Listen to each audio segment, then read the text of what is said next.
quagmire of business life and make you better, I'm going to be happy. Just like that young kid that wrote me that letter.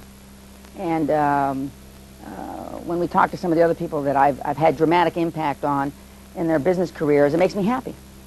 And but Napoleon Hill said it all. Because most of you, before I read it, most of you have been drawn to the money consciousness of not making money, but spasmodic or occasional effort will be of no value. You must apply until application becomes a fixed habit with you. Poverty is attracted to the ones whose mind is favorable to it. I have a whole family that could underline that sentence. I'm going to read it again.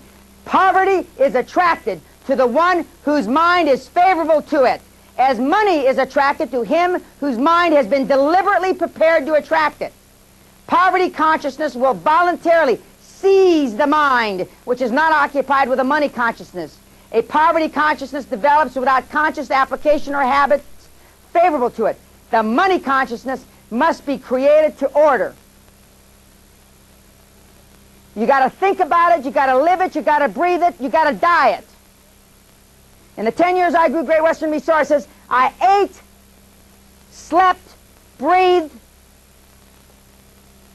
Great Western Resources. You know why big-time, high-performance people have showers in their offices? I always wondered why CEOs had showers in their offices. Because I used to sleep at the office. Didn't have time to... I'm right, I didn't have time to go home. Now I know. Because I used to bundle up on the couch with my quilt. And the watchman used to come around and say, Mr. P, everything all right? Of course, I used to sleep with a gun. I said, yeah, everything's fine. Everything's fine. But my whole life evolved around that. And I made a lot of money. And my partners made a lot of money. All the institutions. The Japanese National Oil Company, the Israeli government, the Kuwaitis, Prudential, I mean, you name it, Citicorp. I mean, we all made a ton of money. Because I was living and breathing it. And Linda was spending it. I was living and breathing and making it, and Linda was spending it. And, you know, but if you're not willing to make that kind of commitment, then don't beat yourself up. A guy at a management conference I gave for the Center for Entrepreneurial Management about a year ago, he got up, he was a Hispanic guy, he owned a electronics company. He says, you know, Dan, I really feel good that I came here because I know high-performance living isn't for me. And now I'm not going to beat myself up anymore. It made me happy. It made me happy that now he doesn't have to go home and beat himself and flog himself anymore. Because it's not for everybody, ladies and gentlemen. And whoever told you that it is, it just isn't. So if you get nothing more from today, you can go home and you don't have to beat yourself up.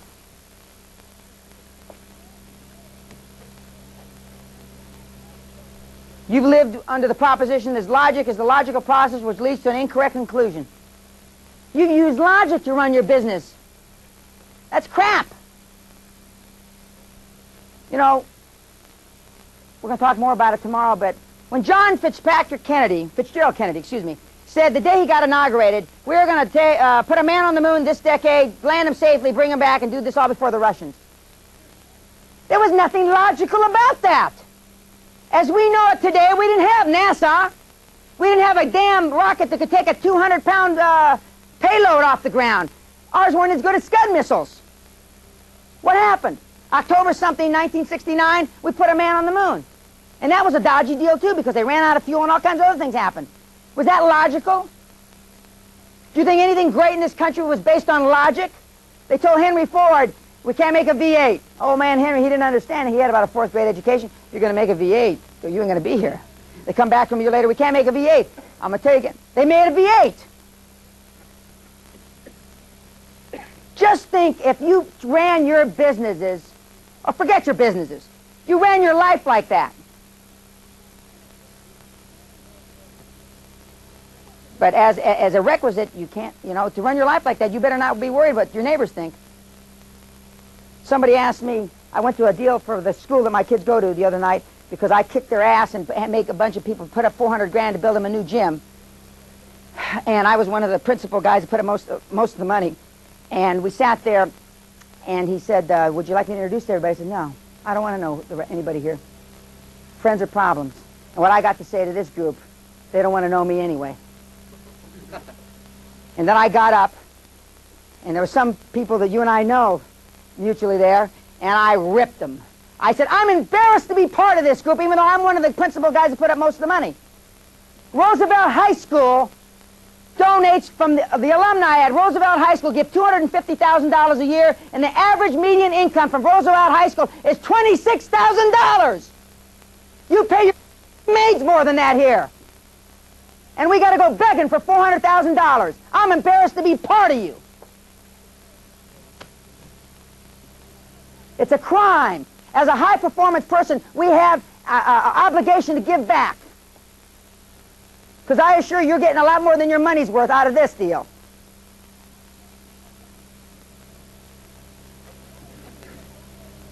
Patience is just an excuse for procrastination. You notice I can go up and down? Unfortunately, as I've gotten older, I've gotten more patient. When I was younger, I wasn't so patient. A lot of people say I'm not so patient now, but I was a lot less patient when I was younger. And it's funny, I made a lot more money faster when I was younger. Funny how that works. Now I can understand that I deal with morons. You know, everybody can't... Before I didn't understand, I wouldn't talk to somebody that was a moron. Now I sit and listen to their moronic deal, Before I would even... shut up, get out of my office. And now I sit there and listen. My wife left me, my kid's in juvenile hall, my this and my... So what? I mean, what's that got to do with the project? But now I listen, because I'm a kinder, gentler man now. I'm 49 years old now. Got gray hair.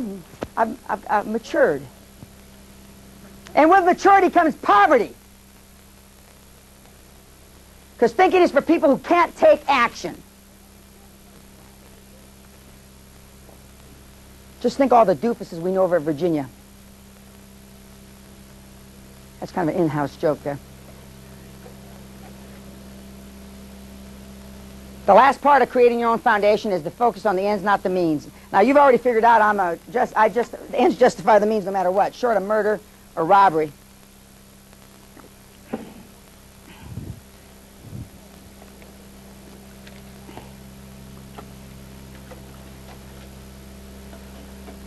Another very famous personal development guy who says success leaves clues, ladies and gentlemen. And speaking of success, one of my mentors slipped in the back of the room, Mr. Jerry Orman, who helped me in the energy business, who, when I'm talking about the mentor relationship, two of my mentors are still alive. One has gone to the great, I don't know what the hell. Boardroom in the sky. Well, I'm not so sure it's in the sky where Costa went, but we'll talk about him later. But I'm sure when Mr. Orman leaves the earth, he's going to go to the one up in the sky. Costa may have gone to one under the ground, but success does leave clues.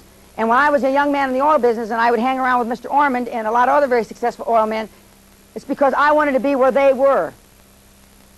I didn't hang around with a roughneck, although that's how he came up. He used to be a roughneck. I hung around with people that I aspired to be. Now, one of the things, and this is slightly cutting my own throat, and Ed's going to throw up here, the seminar groupies are an interesting bunch of people. You know, when I decided to go into this business back in, actually the first one I did was February last year, I attended a lot of seminars to see what the other guys had to say, which basically they had nothing to say, but I went to them all anyway. I paid. I didn't get comped and all this other crap that everybody does, and I didn't barter my, nobody ever, you know, the same $1 is going around, everybody uses it. They barter it from one guy to the next doofus, and he trades it off to this doofus. I mean, anyway, I paid my money, but I saw the same people. I saw the same people, Gary Halbert in Florida, down in that dump he lives down there in Key West. It's the first time I've ever seen people smoking dope on the streets. And you go into a restaurant, it smells like a marijuana factory. I hadn't seen that since the 60s. Key West, they say, you know, they're still back in a time warp. It's the 60s back there. And, but I went to all these seminars. I saw the same people. Kennedy, Ted Nicholas, who I have a lot of respect for. I think he's the best, arguably the best copywriter in the country, maybe the world. Jay Abraham. Same guys, same ladies, going from one to the other, looking for the fix. Guess what? I mean, they didn't get it. Like, I didn't know I was a no money down real estate deal until Brill started using my methods for no money down. I didn't know. I don't like real estate. I sold it, was a high price salesman, but I never bought any. Most of my assets are not in real estate, except for houses. But it's the same people. And the reason it's the same people, ladies and gentlemen, going from one guy to the other guy, because the crap doesn't work. Otherwise, you wouldn't see the same people going from guy to guy to guy to guy to once in a while a lady, the guy to guy to guy, because it doesn't work.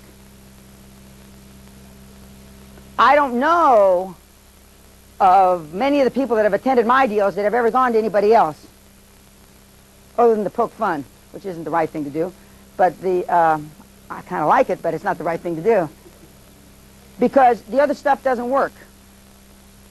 Because at the bottom, the reason I stay doing this is that I want to evoke permanent lasting change. And the only way you get permanent lasting change is through replication. And these other things, basically, their seminars are one sale to sell you something else to sell you something else. And I truly hope, to the extent that I'm on another panel or I go someplace, unless you're coming to hear me, that I don't ever see any of you at another seminar. There's 3 or 4 or 5 good seminars in the country. And that's it. But that's it. There's only a few. There's only a handful. But there are some good ones. But most of them aren't. And I would investigate. We're going to talk about investigating before you invest. And hopefully you'll be a smarter seminar buyer, if that's the right terminology. One of the questions that I get on the critique sheets and I'm asked during the seminar is about balance. I already talked about Eric Heiden. And again, Napoleon Hill has done it much better than I. He interviewed 500 men over 20 years. And of the 500 richest men that he was introduced by Mr. Carnegie, he only met 3. That's 3. I don't know what 3 is as a percentage of 500, but it's not very big. He met 3 people that were almost, I emphasize the word, almost at peace with themselves. Almost happy. 3 out of 500. Doesn't sound like too much balance to me. 3. So when I hear, when I'm down in San Diego in the airy fairy land down there in Cardiff by the Sea, I want balance, Dan. Well, maybe the speakers down there got balance because they're basically all poor. And maybe that's how you get balance. But there is no balance in a high-performance life. Eric Heiden, 36-inch thighs, Mark Spitz, you name it, they don't have balance. Because they're dedicated and devoted to that one thing. And unless you're dedicated and devoted, the chances of you being a high-performance, super high-performance person to grow your life and or your business quantumly, geometrically, exponentially, don't expect balance. I have balance now because I'm already rich.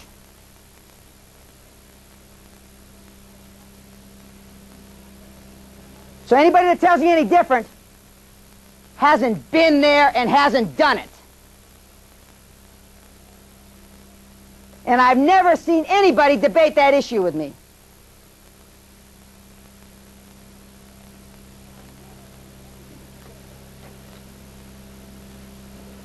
If anything doing is worth doing badly, and I do a lot of things badly. For those of you that see me play tennis recently, I've kind of given up on tennis, though. It even got so bad that I gave up. And when I give up on something, I mean, it's got to be close to death. I want you to go out there and do it right. Not do it right. Instead, no, do it right away instead of doing it right. I'm not even drinking. Water makes my tongue tied. Most of you want to get it right instead of doing it right away. Because the longer you procrastinate, the farther out, the further out, you can delay whether you're going to fail or not. Most successful people do it poorly until they do it well. Just keep blundering. You cannot wait until you're just exactly right. Perfection, and this is what I can tell this group right now, perfection equals paralysis. Perfection equals paralysis. For those of you that are computer nerds, you fall into that category. Lotus 1, 2, 3. You can crunch crap till the cows come home now. And that's wrong. Trump walks into a building or a casino. Yeah, he can, he can see the this, that. Whoops. He can see whatever and walks out. He doesn't go have anybody crunch any numbers. Where they crunch numbers is how big of a hosing are we going to give the other side. That's when he crunches the numbers. How much can we rip off this person? How can we peel him like a banana? How can we rip his face off? How can we tear his lungs out? That's when they crunch the numbers. Not whether it's a good deal or not. I said earlier, when that hot woman or that hot man with that tight ass walks by, you know they're hot right away, don't you? You don't have to go home and think about it. Whether you're married or not, whether you have a significant other or not, he or she is either hot or they're not. You either want to jump on their bones or you don't. It's that simple. Business is that simple. And anybody that tells you any different has not been there and has not done that, by definition.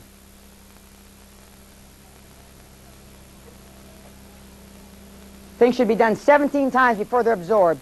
17. Just think of the things that you've done 17 times. You can probably count them on one hand, one finger.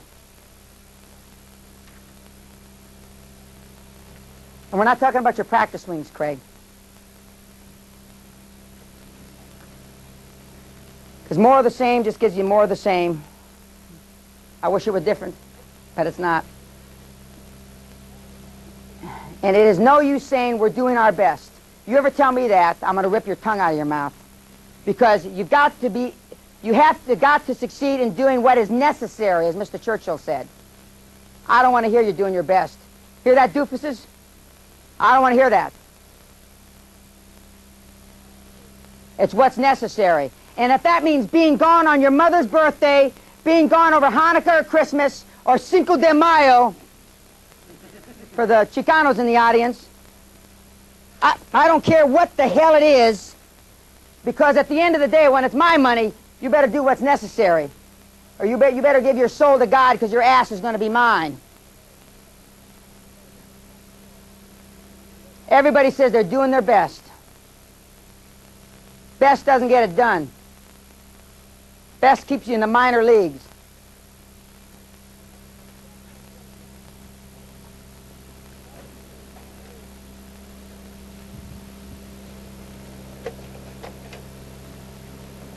Well, we're through the introduction. It went so quickly, I can't believe it. See how time flies when you're having a good time? Are there any questions on what we've covered to date?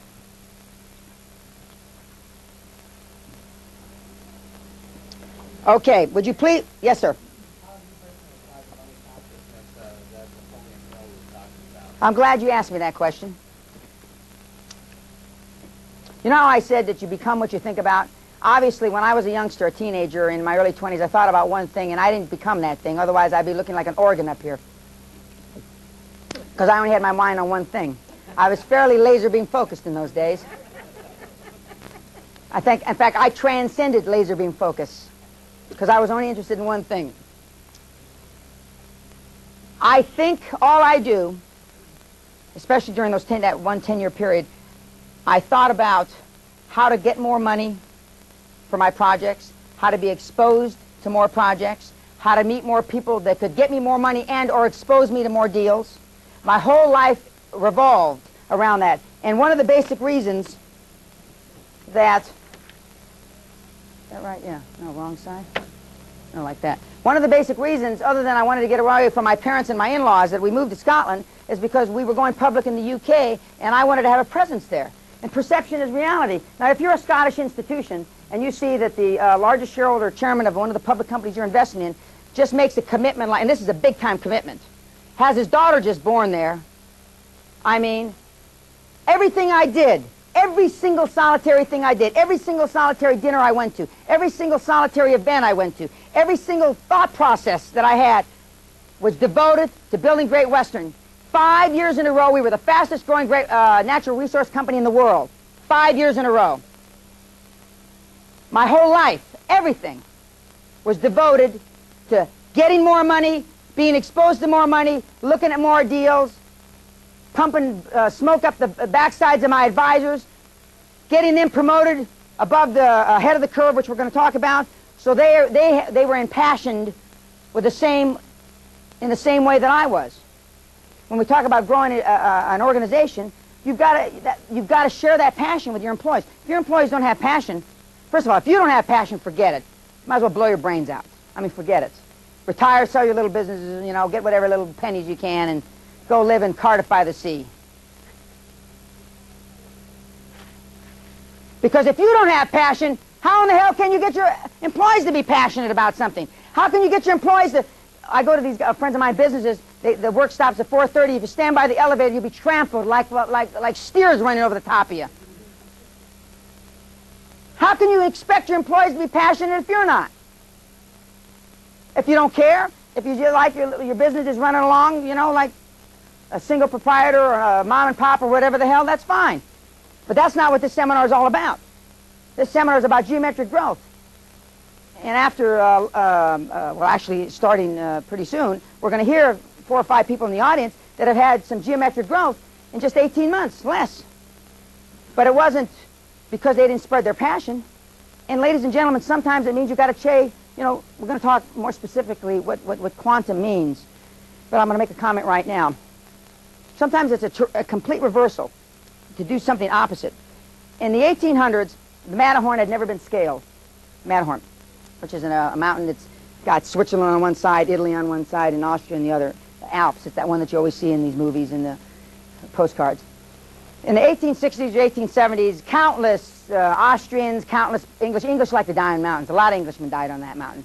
They just like to do that. It's like Dunkirk. It's like the Dunkirk syndrome before. It was the Matterhorn syndrome. Dozens and dozens and dozens of Brits have died on that mountain. Well, one Brit decided in 1865 or 1885, something like that, that he was going to try a different way. So they decided, they walked around the other side of the mountain, and they walked to the peak. You could actually walk. Even as out of shape as this audience is, you just can walk up. There's a road. It's like a path. It's built in the rock. And for 100 years, they've been trying to scale it, you know, the face that goes like this. But you can walk up.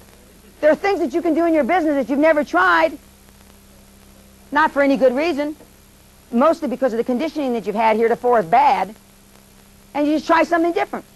Another example of this is, you know, when you see the fly beating his little head against the window pane, and you'll see dead flies. Of course, none of the houses here, they're all clean up the dead flies. There are no dead flies on windows, on the sills anymore. And here you've got an open window just 5 feet away, or an open door. The little fly just keeps. That's you and your business. Up against that window pane, and then there's an open door 5 feet away. That's what quantum thinking and quantum growth's all about, is doing something dramatically different. Sometimes it's 180 degrees different. Sometimes it's selling what you've got and doing something else. I was at a meeting of the CEO clubs here, again, the Center for Entrepreneurial Management. I was giving a speech about a year ago, and a man got up and he said, I've lost 55 or 65% of my retained earnings and my net worth of my company that I built over the last 35 years in the last 3 years. And he says there's no prospect for it changing. Now, my advice to him was to turn the key, close the business down. Now, ladies and gentlemen, that went over like a fart in a punch bowl. I mean, he didn't want to hear that.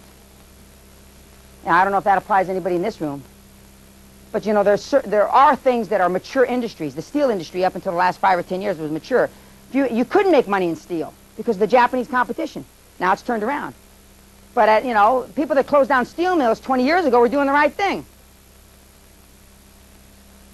But see, to make those kinds of decisions, well, have I pissed my whole life down the drain? I mean, have I done everything wrong? Fear, anxiety, I mean, you got to suck up your pantyhose to make those kind of decisions. And not everybody in the world is capable of sucking up your pantyhose. Just not. That's fine. There was a book in the early 70s, I'm Okay, You're Okay, which basically was a doofus book that said, anything you want to do is fine, and everything I want to do is fine, and that's a bullshit book. But I mean, basically, it's all right if, you know, it's fine. I'm okay, you're okay. You know? I'm sure to the extent that I have any friends, which, you know, I don't care if I have any or not. My wife cares more about that stuff than I do.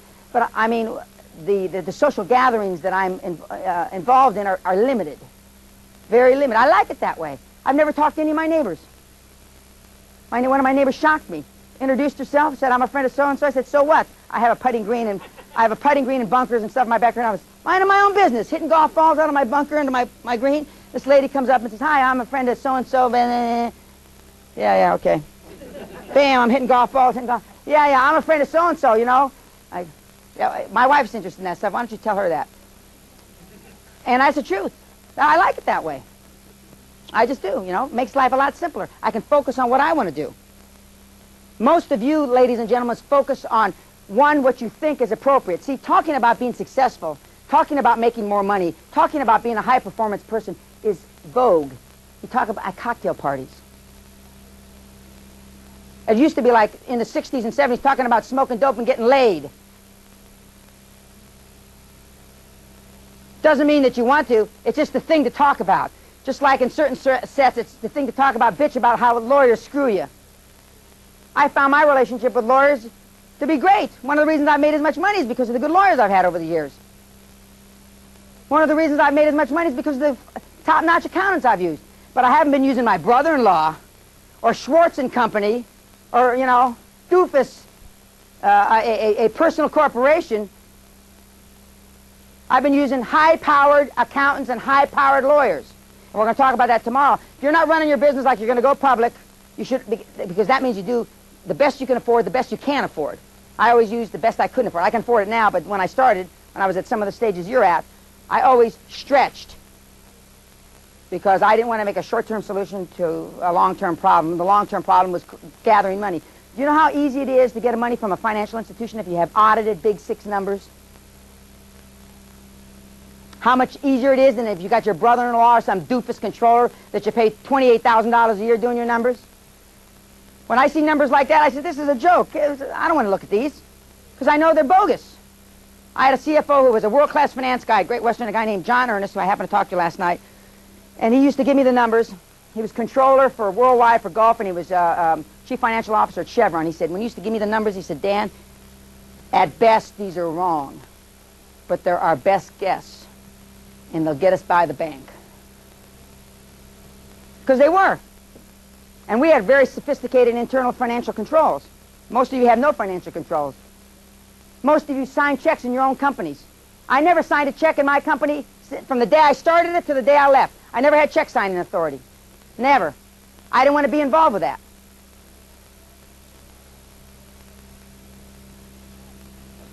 Okay, we're going to break for lunch. You need to talk to them? We're going to break for lunch. We're only going to take 45 minutes for lunch. What time does everybody have? 5 of? 10 of. 10 of? Okay, we'll only take 40 minutes for lunch. We'll be back at 12:30. If you're going to eat here, you better tell them to get hustle, because otherwise they give you your menu about 40 minutes from now. The food's good, though. And we're going to talk when we get back about you as individuals, and so be thinking about that. And we're going to devote how we react through the rest of the seminar to your individual see, I'm trying to be 90s problems. Okay, thank you very much. Now, normally, it's been my experience that, or actually it's been my perception, and I was wrong, that we didn't do this portion of the seminar till the end. But I've learned over time that, contrary to what I thought, that the attendees aren't as stupid as I thought they were, and they really do understand their problems. So it's better for us to go through them at the beginning so we can work through them, as opposed to me to come at the end and play God and at the last moment. And that's why we've changed it around. For those of you that have been seeing me a lot of times, you've known that in the longer, the 3 or 5 or 6 day seminars, we normally do this towards the end. But it's critically important that, one, you speak with candor. And I know that that's difficult for some of you because you've been conditioned to bullshit and not tell the things that hurt. Because some of you, it's like we're going to talk about what I call a pay price to action. You know, if you're 10 pounds overweight, you know how to lose 10 pounds.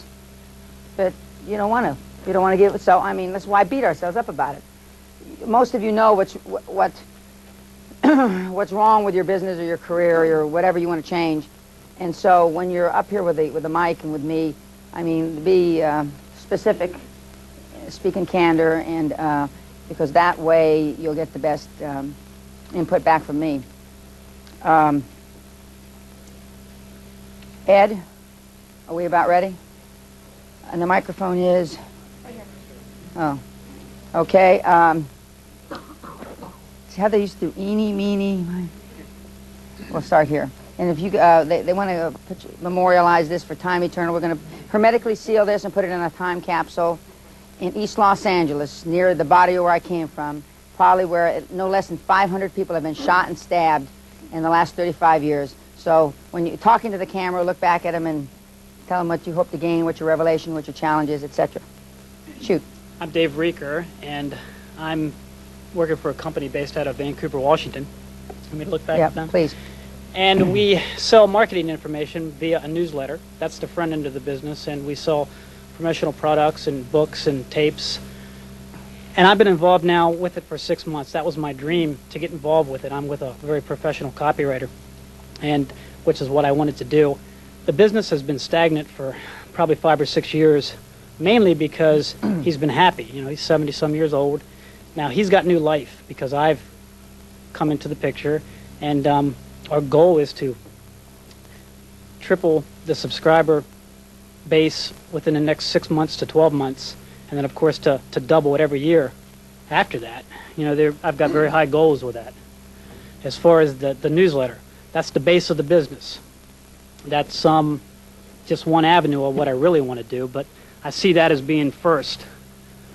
I want to start buying and selling businesses also, and getting involved with other type of marketing and business involvement, not just selling marketing newsletters and information to people that own businesses. But I see that as being the first avenue. I'm with a copywriter who knows probably just as much as the best copywriters there are, so I'm picking his brain and I'm working with him. And that's great, but I'm trying to help increase the business, and he's set in his ways, but I think there's a happy medium there. I think he really wants to see this thing increase, and I'm the guts behind it. I mean, I'm the push behind it. I really want this thing to go big, and I'm putting everything I have into it. We're in the process of publishing a very works by a very fabulous marketer. His name was Maxwell Sackheim, and he died 12 years ago. We found the manuscripts. They were kind of buried in a file cabinet, so we're in the process of publishing those. That's going to get me some credibility and get things going as far as finances for myself, and give us some capital to start advertising the business, because that's great, but we really need to get more people involved with the newsletter. And we also have a service where people come in and do consultations for their own businesses, and we give them marketing advice and so forth, and write their sales letters for them. He's a master at this, but like I said, he's been kind of complacent over the years, and that's where I'm coming involved. My involvement is now getting the business back on its feet, and it'll eventually be mine. He only plans. You know that, or you think that? I know that. It's already been put into the important papers and so forth. He and I have really clicked. I mean, he doesn't have a family. I'm now his family. That's good. And it's good. There's some great things here, and I really feel for him. I mean, it's more than just the opportunities. However, the opportunities are what brought us together. And my vision and dream is what put us together in the first place. Now I'm carrying that to the next step, and that's to get this thing launched off the ground. I have big dreams, very big dreams. And of course, since I've met and listened to some of your things, my dreams have really increased over the last 30 days. They're so big now that I have no doubt that I can achieve them, but they're huge. It'll take me a lifetime to accomplish them. We'll get back to him. We'll get back to everybody, but I'm just going to throw out some general comments about what he said. How old is this guy? He's 71. His health isn't great, and he just wants to sit back. He wants to watch me do things in a few years. He's the expert in advertising, so of course he's gonna continue to do that while I do all the legwork, the PR work, the things that are necessary out about. He doesn't like to leave the home anymore because he has trouble walking. Quickly, one, in my judgment, I wouldn't wait a few years. I mean, in a nice way, I try to get him out as quickly as humanly possible. Number two, how long have you been there? Actually less than 6 months. As a partner, 3 months, but I worked 3 months to get to that partnership. And 3 months from now, you'll know everything you need to know from this guy, and you can always fall back on his expertise, whether he's working there or not. Does he have any hobbies? Is there anything he likes to do? Philosophy. Loves to read. Loves to read. It'd be better if he liked women or something, chase women. Well, he does. Help him indulge himself with some other passion, and because it's obvious, at least for right now, his passion has left this business, and his passion is you now, taking it so it's not going to die when he dies. Somehow get the point across to him sooner than later, because every 3 or 6 month increment that you're going to wait, because you're learning more. Remember, it's not a matter of being ready to take the helm, it's a matter of being comfortable. I mean, the Kirk Gibson story and all these, I mean, was I ready to take the helm of a company that was 100 times larger than my company was when I made my first big acquisition? No. Was I comfortable? Yes, I was comfortable with my abilities. My intuition tells me that you've already, in another 3 months, you'll know more than enough to take the company to the next level. So we'll come back to this, but my initial advice is to do it a lot sooner than later and not wait. Okay. Thank you. Hi, my name is Jennifer Cummings. Thank you. Okay. And I'm in the educational business right now, and I knew exactly what I was going to say until right before the break you said, are you focusing on what you think is appropriate? And I definitely am, which just shoots my whole life plan down the drain. So, let me just interject something. This is especially true of minority kids that get out of school and think they've got to give something back to the minority community. You know, I was a lettuce picker or the son of a lettuce picker from whatever. That's all crap. I mean, if your race doesn't want you to go be the best you can, whether you give anything back from lettuce pickers, then piss on them. I mean, that's not what it's all about. That's not what made this country great. It wasn't going back and helping the 9 lettuce pickers from your county. What made this country great is people leaving the lettuce picking place and going off and doing something else. And that's why young kids, you look like a young kid. 26. A baby. You know, I got shoes older than her, you know? I got shoes older than her. Anyway, I mean, the young this generation, the 18 to 30 or in the early 30s, you know, that's their cop-out. See, in my judgment, that's normally their cop-out, to do something politically correct. Politically correct, you don't make any money. You know, I mean, fine. If you don't want to make any money, then be, you know, like Nader, the guy that, the politically correct guy that used to live with his mother until she died here a couple years ago. I mean, but that's not what this is all about. So you're right. Well, that's the whole thing. Okay, now go forward. I was illiterate until I was 16, and this one English teacher basically saved my butt. I was delinquent and getting in trouble with the law and all that and getting kicked out of high school. And through her efforts, I learned to read, and I became a straight-A student and graduated. So I felt obligated to come back. And this is coming back to the Canal Valley here in Southern California was the last thing I promised myself I'd ever do. But for some reason... You are from the lettuce picking up there? Yeah, Ventura. That was just... Okay, go ahead. I thought I was just guessing, because I know there's a lettuce picker in the audience. That's why I was saying. Go ahead. But anyways, I came back to the Canal Valley and where I know I'm not supposed to be, but through a sense of guilt or obligation. Guilt's the right word.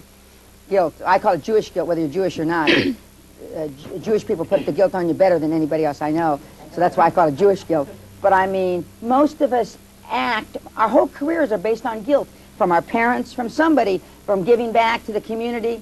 I mean, if our community, our relatives, our parents, or whoever don't want us to be the best we can, then the hell with them. I mean, and the one thing that my mother's pretty good at putting Jewish guilt, but it hasn't worked on me because I don't care, you know. And I've lived my whole life, and all these high-performance people that I've alluded to have lived their whole lives almost guilt-free.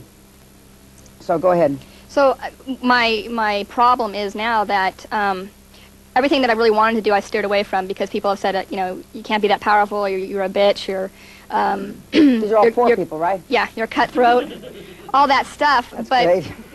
Or, you know, don't aim so high, or you could be disappointed, all that. So my dilemma now is, now that I just plunked down a nice chunk of change opening a friggin' learning center. I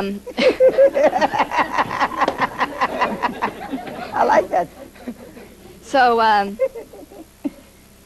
what do you do now? I came here to grow the learning center, but now I realize I probably just want to sell it. I don't know what I do now. There's probably somebody doofus enough in here to buy it from you. I got 2 or 3 prospects I know that are probably on the... You remember when I said we were giving them a little on the 100 IQ? You probably... I appreciate that. Yeah, I'll point them out to you so you can, you know, you can jump on them like stink on a skunk and sell your business. But no, you're right. And see, remember I said quantum thinking is sometimes a complete reversal? Thank you, God. One person already got it.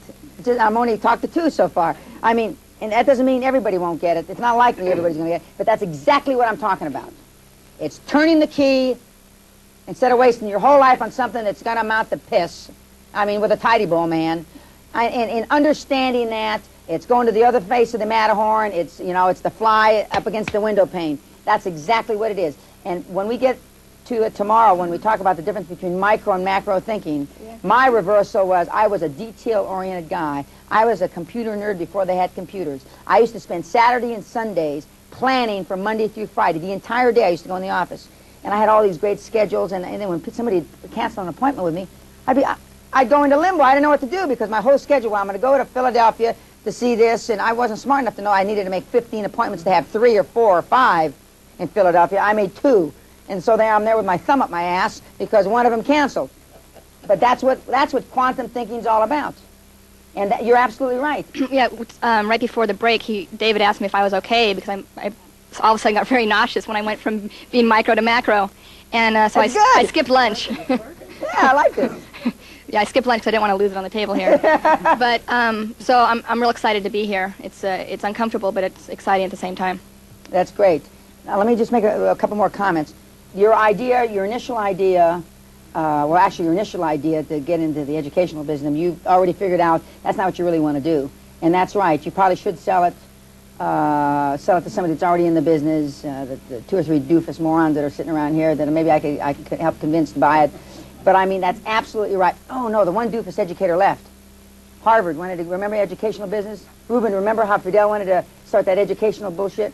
Oh, he left. I'll give you his number, though. I'll give you his number. He's one of my Harvard doofuses. No, he's brought it up again. No, he didn't get over it. But no, that's great. That's super. You're on the right track. Great.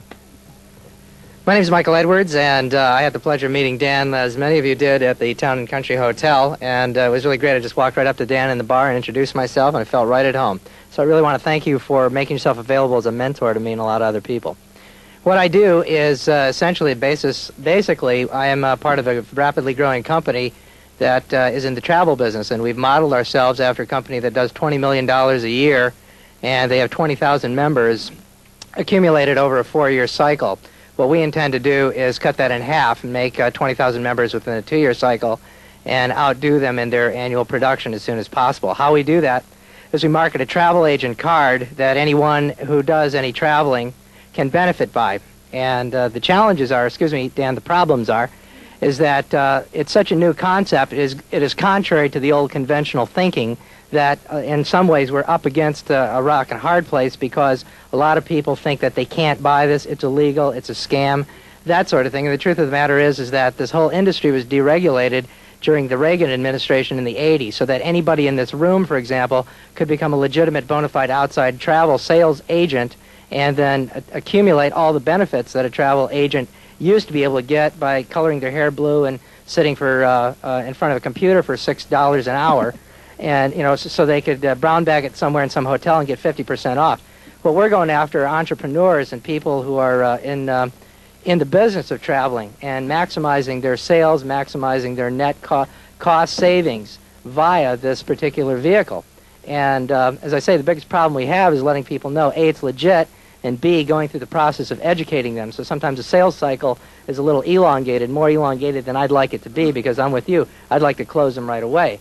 But there's that process that takes place that some people are insisting upon, and I don't want it, but it seems to be out there, that people really need to go, well, you know, how do I really work this? Is it okay? Does it work? I don't feel right about it. And entrepreneurs see this right away. They say, how much will it save me? I'll tell them it's going to pay for itself in your first trip. They buy it. But a lot of the so-called general public, which unfortunately or fortunately is going to be a huge amount of our market, they're still hemming and hawing and sitting around with their thumbs up their butt. So how would you address that, please? My initial thought is that to double the exposure, or at least double or quadruple the exposure to people, either by free seminars, get in front of associations, you know, for everything from the Kiwanis to the Daughters of the, no, you don't have Daughters of the American Revolution over here. I'm thinking I'm in Texas still. The Kiwanis, Rotary, Red Cross, alumni associations, the California State University, which I'm on the trust fund board and a bunch of the other boards. They have an association that offers life insurance, medical insurance to all California State Universities. There's 22 campuses, you know, San Jose State, San Diego State, Cal State, Norwich, LA State, and get in front of a group. There's 355,000 alumni, I think. And one guy makes the decision. Actually, it's a group. One guy gives it to the board, then we make the decision. But I mean, it's one presentation, potential 355,000, because virtually we all buy it. I mean, we don't ask questions. We assume, because there's guys like me on the board, that we do our homework. We're not just shoveling out crap to the alumni. But I mean, where you're getting the most bang for your buck, you're being exposed to the most people for the shortest amount of time. So that's one presentation that affects a lot of people. And Cal State University system, that's just one state. They have the university system, which is like UCLA, Berkeley. They have a similar thing that you can buy insurance and stuff through that. And there are different associations like that where you're making maybe the same amount of presentations, but you're being exposed to hundreds and hundreds, maybe millions of people, potential prospects, where you only have to make the sale once. The key in this kind of selling, it's been my experience, is you have to increase the exposure that you have to people, and the way you do that is you're making key presentations to a group or one person that is making a choice that will affect many, many hundreds of thousands of people, and or many thousands depending on the market.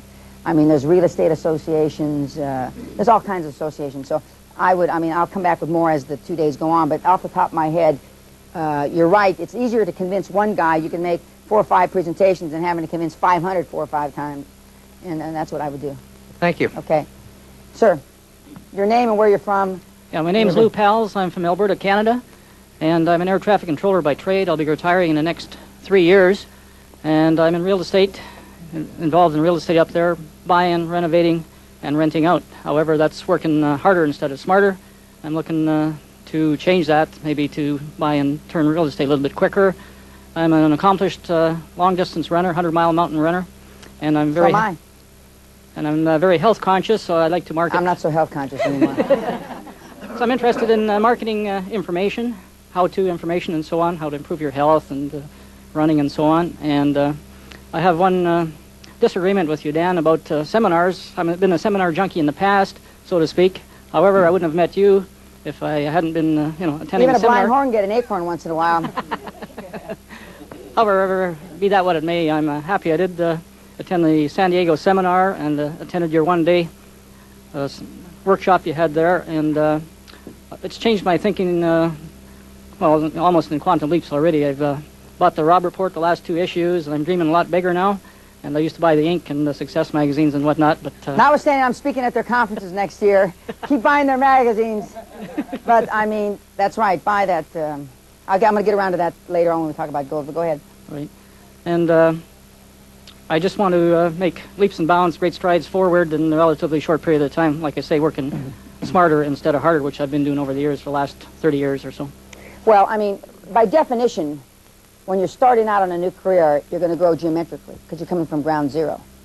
I mean, as I said earlier, those of you that can remember back to when you started your business and you had that passion, by definition, you're growing geometrically. What happens, and as we talked about in San Diego, and we're going to talk about again tomorrow, but your curve flattens out because for whatever reason you become satiated.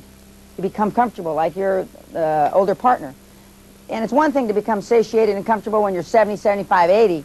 That's one thing, But, I mean, when you're 25, 35, 45, 55, in my judgment, 60, I mean, there's no reason. And there's certain people in this room that I know that are a lot older than 60. Some are almost 75 now. They still aren't satiated. One of my mentors is sitting in the back of the room. So, by definition, you're going to grow geometrically. And what you'll learn today and tomorrow and the next day is how to maintain that passion, maintain that, and that perseverance. And part of it is, like Jim Ryan said, motivation gets you started, habit.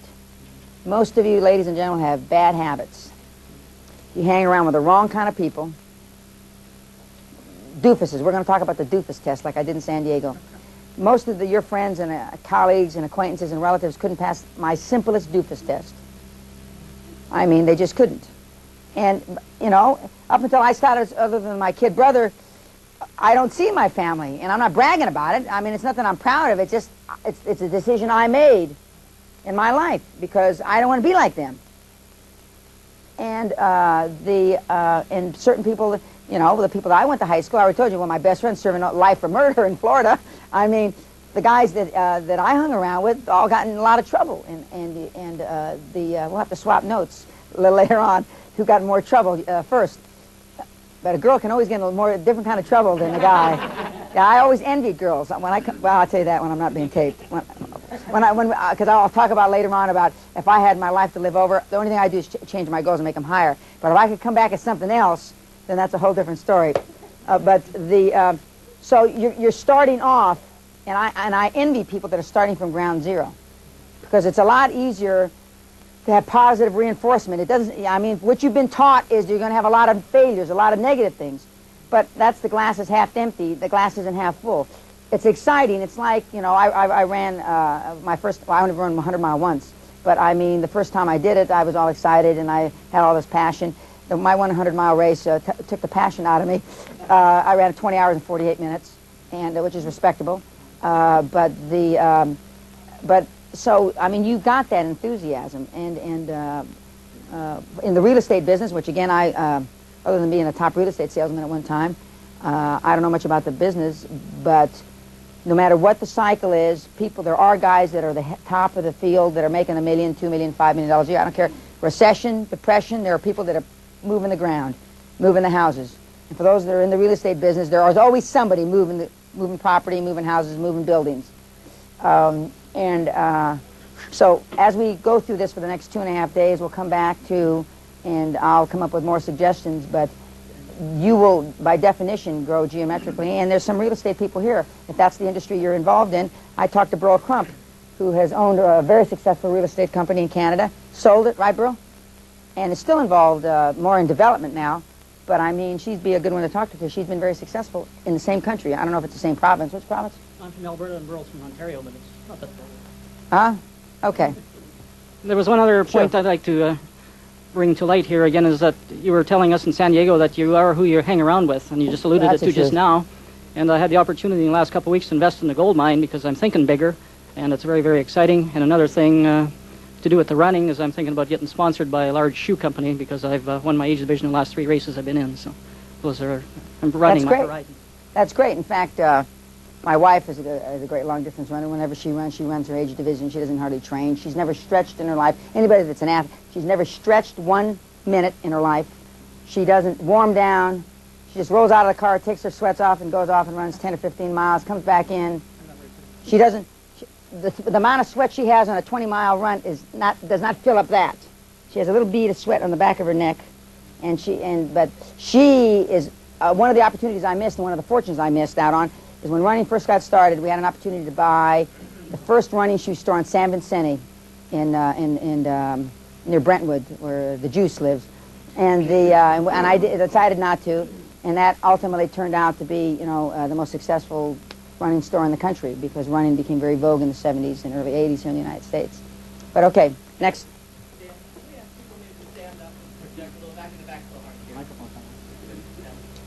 Okay. My name is Mike Roth. I'm from Phoenix, Arizona. My big, hairy monster goal is to have a net worth of $300 million by the time I'm 35 years old. How old are you now? 29.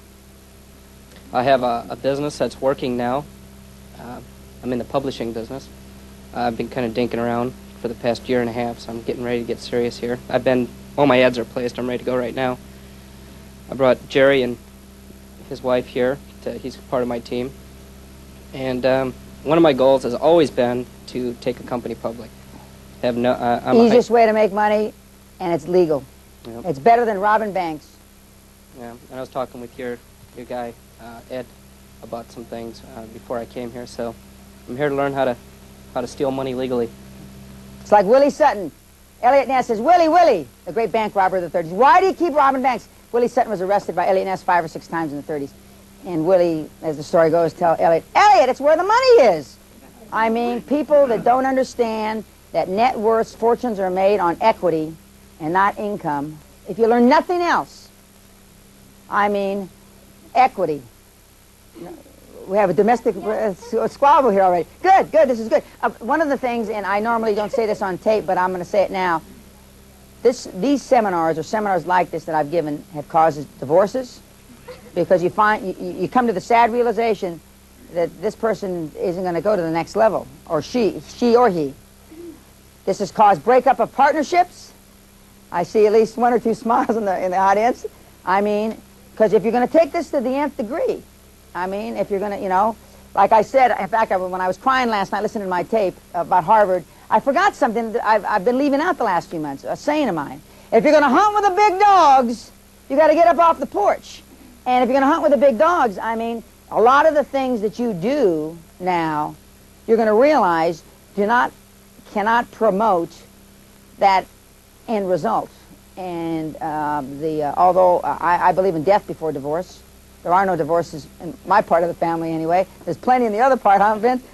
Plenty of them. But I mean, it's death before divorce, and you'd read about my wife in the obituary column because I mean, but I'm happily married. But I mean, if your spouse and your partner's not supportive to what you want to do and grow the company, you're going to have a big problem.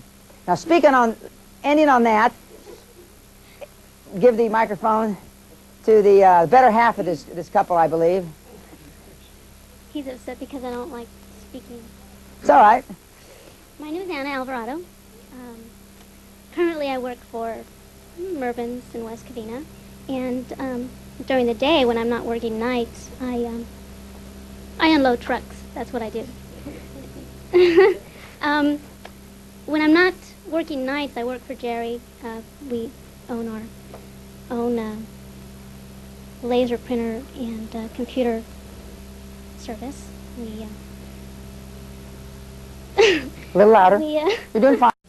all this energy that I'm putting into doing that, I could be doing something else and building up. You should be upset. Building up Jerry's dreams and Your all dreams. of, I mean, yeah, forget ours, his dreams. both of ours. Your dreams. I want to be able to sit back and spend his money, like your wife's doing. That's what I told him on the way over here. I said, I want to be able to sit back and just spend your money. My wife will give you lessons on that tomorrow. That's about it.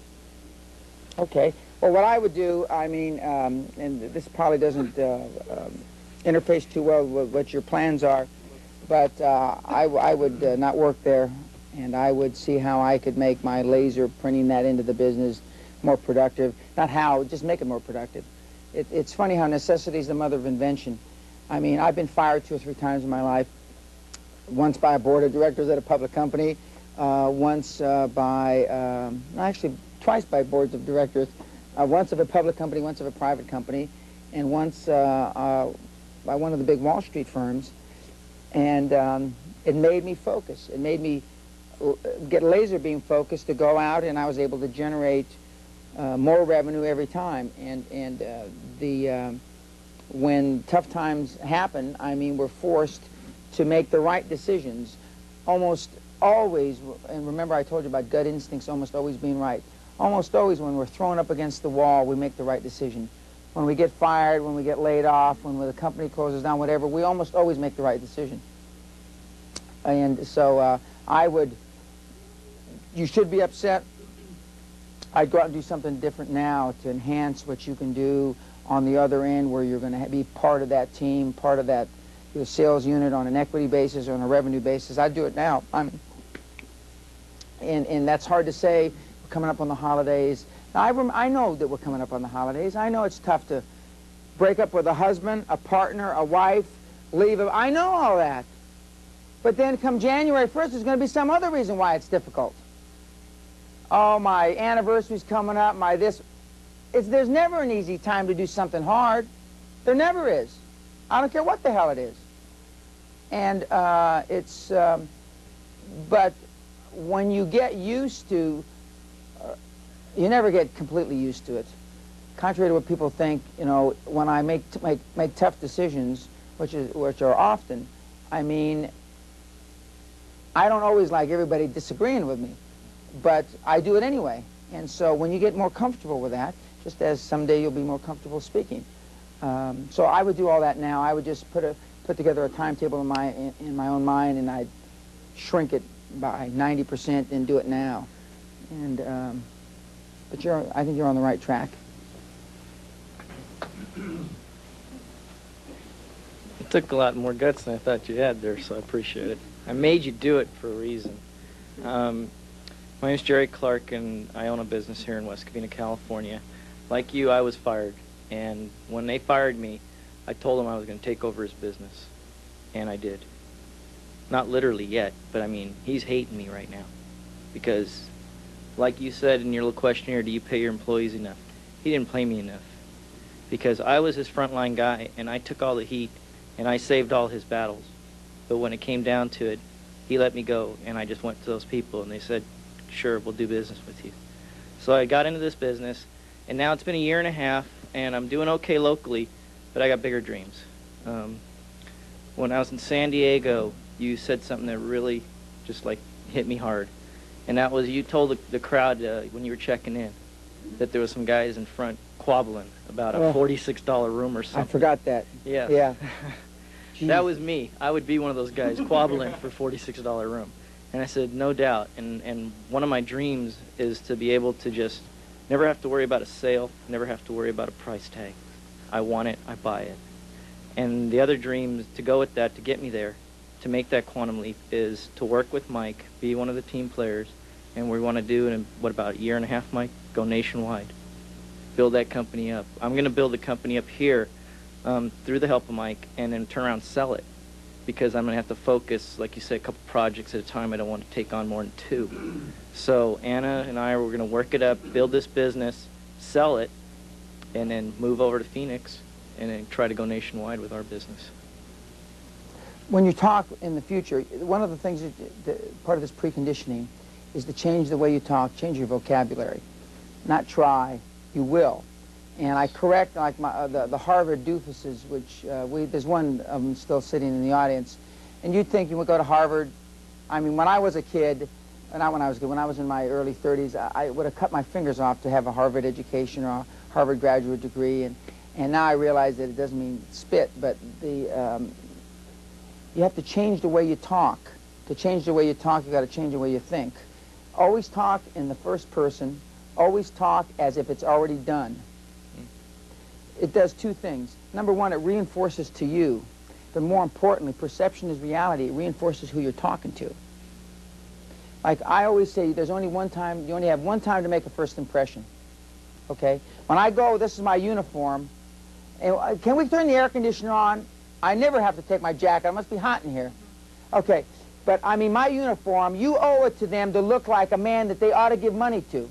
Now, I said this story in San Diego. I'm going to repeat the $46. Don't sit down. $46 story first.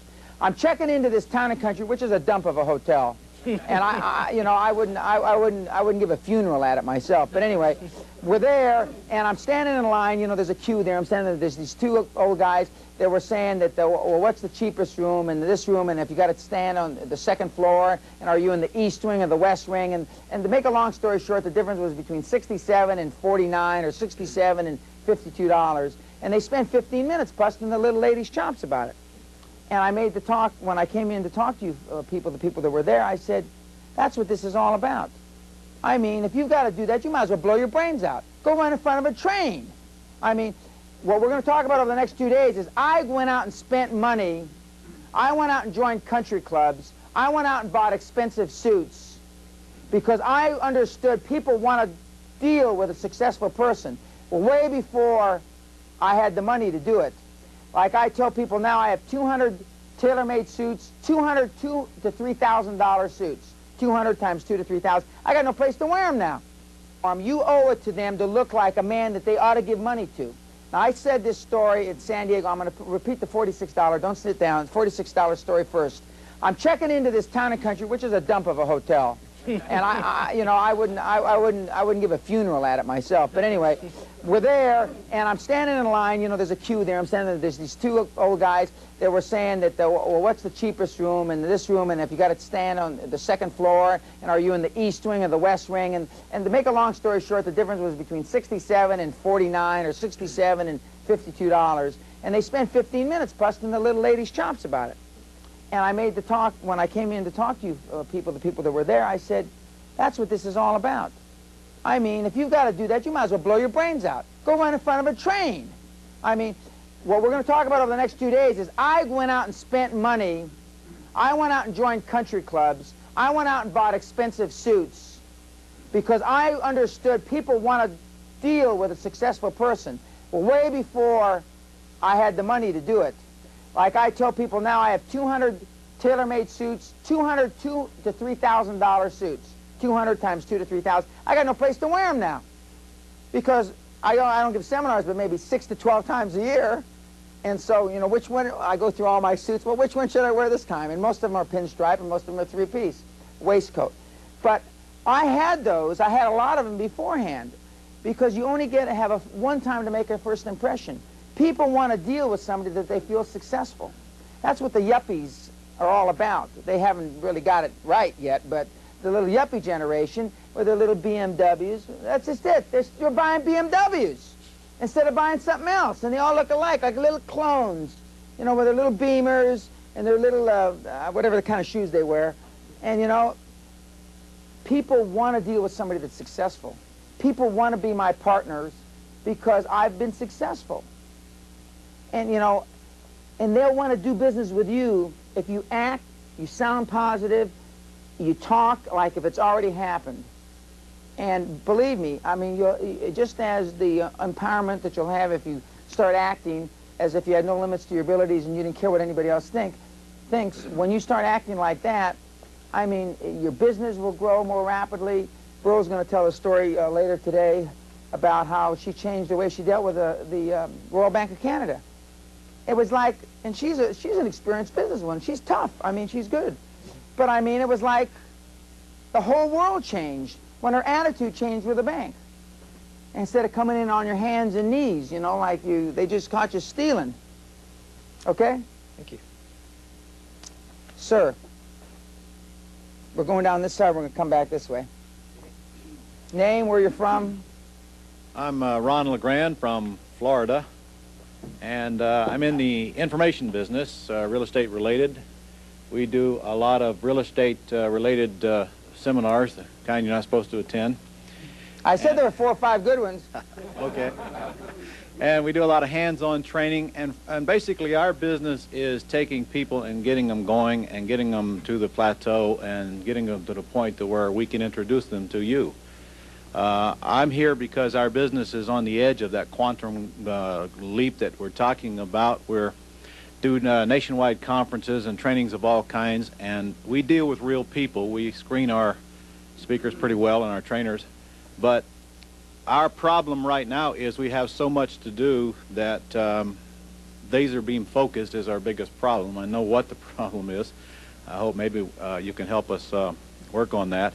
And finding the right people to put in place to make that happen, and trying to think macro instead of micro. I just met Dan in San Diego at what they called a conference over there, and You got that right. I've never even heard of Dan Pena until I was there and I saw him speak, and he's my kind of guy. I thought the people called me brutal till I met him. And I'm just almost as modest as he is as well.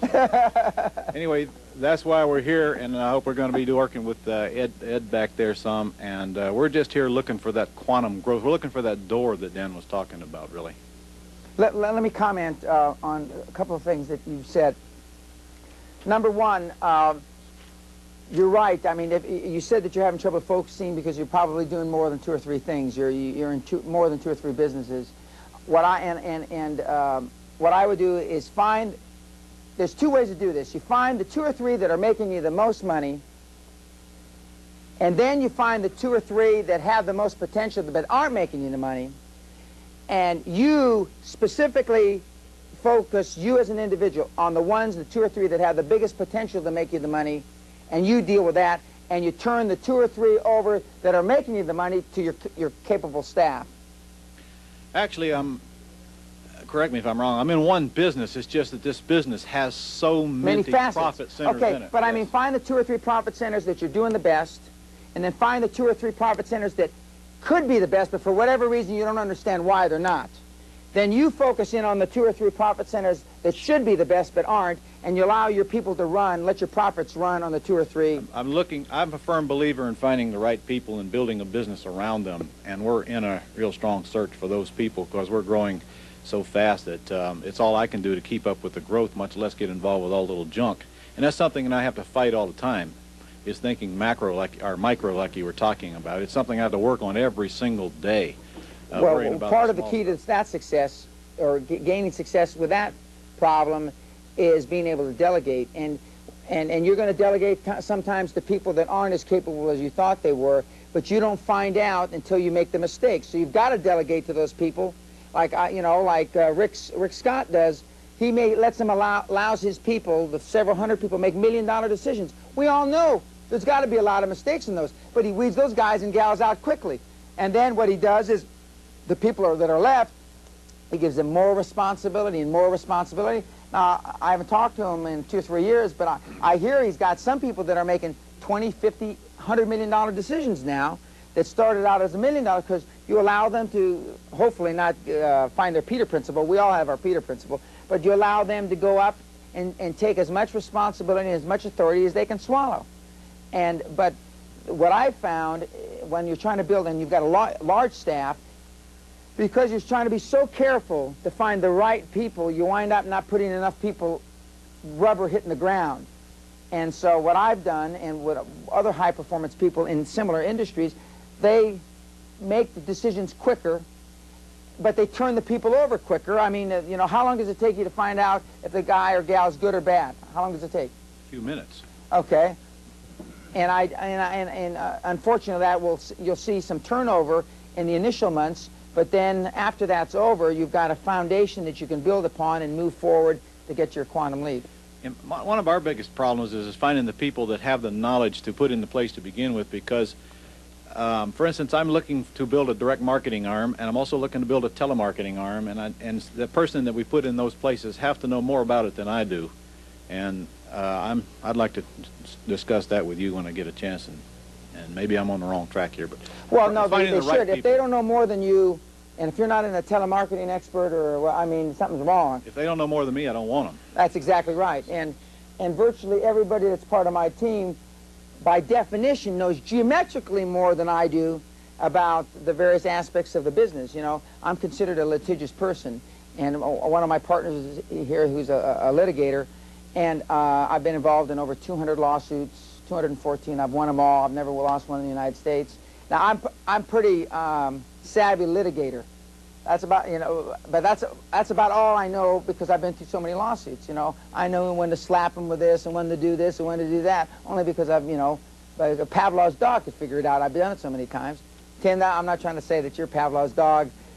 Yeah, it's, so go steal somebody. Go. Who's in your business? I will steal them. That's where I get my best folks. I mean, go to whoever and acquire them from whoever you admire, or whoever's got a good operation like that. Acquire them. That's what I did. I acquired people that were in organizations where they were as successful as I knew that I could be, but I wasn't yet. And I acquired people from those organizations. Either that, or we'll just go acquire the organization. Absolutely. Next step. I never even thought about that till I met you. Okay. The next step is to acquire the organization. You know, they call me an acquisition guy because I've made a lot of acquisitions. But even small businesses, small to medium-sized businesses, you can go take out your competitor. You'd be surprised how low their expectations are. And sometimes, most times, you can buy them out cheaper than you could build it. So I'm here for you to teach us how to do that. Okay, we will. Okay, very good. Next, sir. I'm Emerson Brantley. I'm the marketing director for the LeGrand Group, Ron's group. And I'm here with Ray Rock, all three of us from the LeGrand Group. My initial reason for coming here was to help me start to see better the marginal changes to make our marketing efforts more successful, smarter, not harder. As I was working on the questionnaire, though, I began to realize that even though I've been a person for years that worked with goals and had goals ahead of myself, had them clearly thought out, somewhere along the way, my own personal goals have become muddy. And one of the things that I will come out of this with is a very clear, defined set for my own personal goals, and along with some insights on making those marginal shifts for the quantum growth for our business goals. I found our business goals were a lot easier for me to put down. Two things.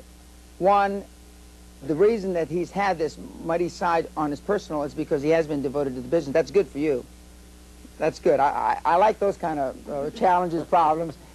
On a personal side, that you will be able to be better part of a team if you're growing yourself geometrically with your own goals. You know, I used to say that I made more millionaires than anybody in the energy business, guys that work for me and gals. But the better that I help them fulfill their own dreams, the better they work for me in the organization. And when you come the end of the third day and you start putting the stuff into practice, when you have been able to develop your own scheme of what you want out of this seminar going forward, you'll be able to react as part of the group in a much, much forceful way. So my goal should be to make these guys millionaires, huh? Absolutely. I'll write that down. Yeah. They wrote it down. Don't worry. They didn't forget. Yeah. Ron was touched by God this week. Yeah. Very good. Yeah. But just, what? Okay. Okay, 5 minutes. I have to say modestly, I don't know anybody in the country who knows how to do it better than me. So that's doing this business. I know a number of guys that probably know better than me, Ross Perot and a few guys, but they're not in this business. So, but I mean, I know how to do that, and the thing I like about this, and I don't know other than Ed's talked to me about you, but you've got a team put together, and you brought a team here. That's critically important, because for the head guy or gal to come back all fired up, full of piss and vinegar, and none of his people to understand what the hell's going on, and none of them to understand the language, the buzzwords, is not good if you want it to succeed. The best way is to have the key people, because it's like I say, it's why Christ had disciples. He had, 12, right? 12, and then they ran out, and 12. And that's why we call them Dan's disciples. I mean, and they go out and they teach, and they're the mentors to another 10 or 12 or 6 or 8 or whatever the number is. And so that's good. I mean, a lot of times you see people not bring the key people that are important to their organization. You want to say something? I got a story that relates to this class and really presses strong on what you're talking about. This is not I'm not proud of this story, but I'm going to tell it to you anyway. I would like to have my daughter here, who is a key in our company, and I would like to have her husband here, who is new in our company, and I would like to have my wife here. My wife has no interest in what we're doing here. By the way, my wife has a black belt in shopping, Dan. I gave it to her in a seminar. It's a big black belt that says shopping embroidered right on the front of it. Embarrassed the hell out of her. Anyway, the reason that my daughter and my son-in-law aren't here is because they're going to be over in Vegas babysitting my wife. So because we had Vegas scheduled before I met Dan, and I decided on the spot that I was going to come here. And I decided that these folks... On the spot? On the spot. On the spot. On the spot. That I was going to come here, and so basically I just had to work around that. I've been married for 29 years, have 8 grandchildren, and I have no plans to change that. It's just that my wife is not in there working with me, but she does not stand in my way. Sometimes I guess we have to make concessions, but I would love to have my daughter here, and her husband at the very least. But because of that family, but next time. Next time, and that's something we're going to talk about. A big phrase I use is next time. When you're chewing people out, don't chew them out, because they know they made a mistake, and I always say next time. In Scotland. That's very good, in Scotland, absolutely. And the thing that's important, he said instantly he knew he wanted to do this. We all have that same feeling, but we fight it. Now, he's already said that he's a pretty braggadocious guy himself. He obviously, he's not afraid. He's made plenty of mistakes like I have, but he's not afraid to make a decision. High-performance people make decisions. And they're not afraid of their consequences because they know they're going to be right more than they're wrong. And that's the biggest difference between high-performance people, or one of the biggest difference, not the biggest difference, between a high-performance person and everybody else. But he knows enough through experience to know to bring his key people. He wanted his daughter to be here. I've had guys and ladies come back. They brought their grandchildren. I mean, the youngest that I've ever had was, I had 2 14-year-olds. One young kid from Chicago named Lou, who started Northwestern University at age 16, and another young girl named Cochran from near Electra, Texas, Jerry, with a population of about 2,000 people. And she was there because her grandfather was leaving her a lot of money, who was also in the audience. He wasn't dead yet, but I know that I have to be educated on what to do with this money and what kind of people to hire, because I've got a big portfolio, or I'm going to have a big portfolio pretty soon. And I looked at the old man. He didn't look that old, like he was ready to die, but he says, and so I've had young people come, but it's important. Of course, my kids, I probably told the story, I gave a big speech in front of 6,000 or 7,000 people a couple years ago, and CBS was interviewing my oldest son, and they said, well, what'd you think of that? I've heard this all my life. I mean, what's new? And then he said off camera, the 5 credo crap. We haven't got into the 5 credos yet. The 5 credo crap. So, I mean, but you're right. Your daughter and your son-in-law should be exposed to this, and bring your wife to the castle. I mean.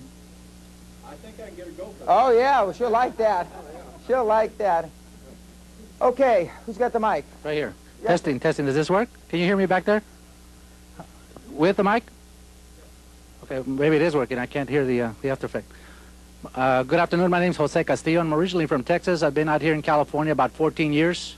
And I own a computer company here in the San Fernando Valley that I'm hoping to liquidate sometime next year. In the last 30 days, I've made a couple of decisions, ventures that I'm going to go into. One of them is down in Texas, should be a development company, and then one's going to be down in Mexico, buying and selling into Mexico with contacts that I have in the East and also in California. The other area that I'm going into is I've started a nonprofit organization to promote entrepreneurship amongst all ethnics using my computer background. I'm the computer nerd that you're talking about. I've got a computer science degree, and I have an MBA degree, not from Harvard, but close by. Bad coming in. Yeah, go ahead. But the hope is to apply the technology and apply my background and apply my contacts into a couple of growing businesses that I'm getting into.